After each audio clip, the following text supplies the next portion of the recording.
Mesdames, Messieurs, bonsoir.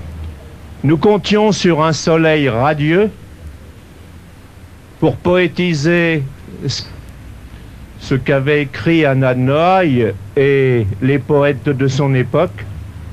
Hélas, il va falloir renoncer au plein air et se réfugier après la cérémonie d'inauguration de la bibliothèque Anna Noailles, se réfugier à la chapelle d'Amphion où la chorale et le trio de poètes ont déjà pris place.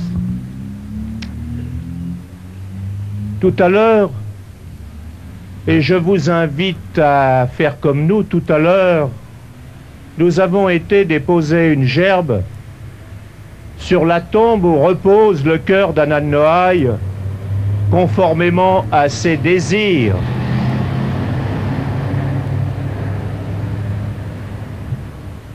Vous verrez, pour ceux qui l'ont vu il y a quelques années, que nous avons restauré tout l'entourage et la tombe par elle-même pour que nous honorions cette poétesse qui a vécu à Amphion, qui s'est mariée en notre mairie de Publier et en l'église de Publier en 1897.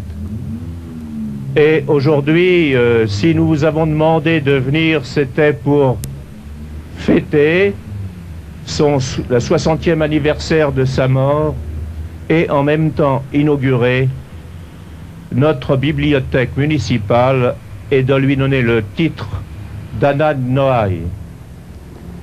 Je remercie toute l'équipe de la bibliothèque qui se dépense sans compter, puisque vous savez que c'est bénévole.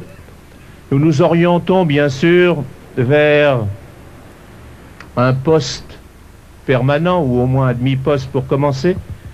Je remercie donc toutes ces dames qui pendant des jours ont su créer une animation à la bibliothèque avec chaleur, avec gentillesse toujours, et il est vrai, apporter une image nouvelle à publier.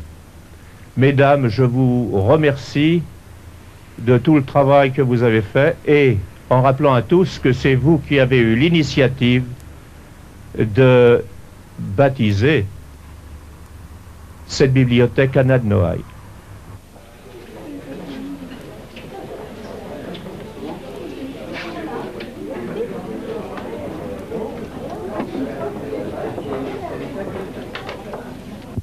Martine, comment est née la bibliothèque?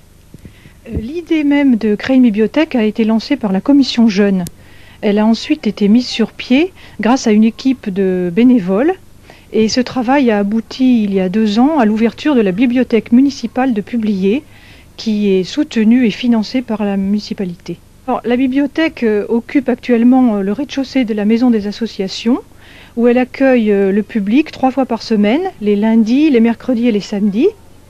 Les gens qui la fréquentent peuvent soit lire sur place ou travailler, soit s'ils s'abonnent pour une année, ils peuvent emprunter des livres chez eux, parmi tous ceux qui sont présentés, y compris des revues pour adultes et pour enfants, des romans, policiers, science-fiction, des bandes dessinées, des documentaires, des livres pour enfants. Toute une salle leur est d'ailleurs consacrée, des livres pour adolescents, et même des livres pour tout petits, pour les bébés, pour ceux qui ne savent pas encore lire. J'ajouterais que toute la gestion de la bibliothèque est informatisée, aussi bien le catalogage des livres que le prêt ou que la recherche documentaire, ce qui veut dire que quand quelqu'un fait une recherche sur un sujet, nous pouvons lui trouver tous les livres qui concernent ce sujet grâce à l'ordinateur. De plus, les livres sont régulièrement rachetés pour reconstituer le fonds, en tenant compte dans la mesure du possible des demandes des lecteurs et bien sûr en tenant compte de ce qui paraît en librairie, des nouveautés, de l'actualité. Un lieu donc convivial. Bien sûr, un lieu convivial, car en dehors de ces permanences, nous accueillons les classes de la commune qui fréquentent régulièrement la bibliothèque. Et la bibliothèque présente aussi régulièrement des expositions sur tel ou tel sujet. Il y en a eu une sur la musique rock, il y en a eu sur l'astronomie, il y en a eu sur les marionnettes. Elle organise aussi des animations qui ont parfois un lien avec des animations de la commune, comme le nettoyage des rives du Léman, à laquelle la bibliothèque avait participé en organisant un jeu concours avec des prix, sous forme de livres bien sûr, ou alors des animations tout à fait différentes. Cet hiver, nous avons reçu le conteur Guy Prunier, qui a fait passer une soirée fantastique aux adultes et aux enfants. Et nous espérons au mois d'octobre pouvoir participer également à la Fureur de lire. Le CP de publier donc à la bibliothèque. Pourquoi? Eh bien, c'est une fois tous les mois que nous venons à la bibliothèque avec les enfants pour essayer de leur faire découvrir ce lieu qu'ils aiment beaucoup et qui va les aider à découvrir la lecture, puisque le CP, c'est l'année où l'on apprend à lire.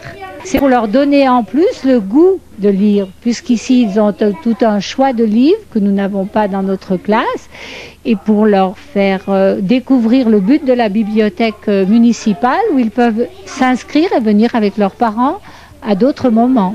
Ils aiment, on y vient facilement, ce n'est pas loin de l'école, ils sont accueillis chaque fois, ils reconnaissent la personne qui les accueille, on a droit à prendre des livres, ce qui les favorise, qui favorise encore ce lien entre la bibliothèque et l'école. Et donc c'est également un lieu convivial. Ah tout à fait, oui. Alors là, vraiment les enfants s'y trouvent heureux, ils lisent avec plaisir, on lit une histoire chaque fois, donc ils attendent ce moment-là. On a rendez-vous, on prend rendez-vous avec Madame Ducret et on vient aux heures indiquées.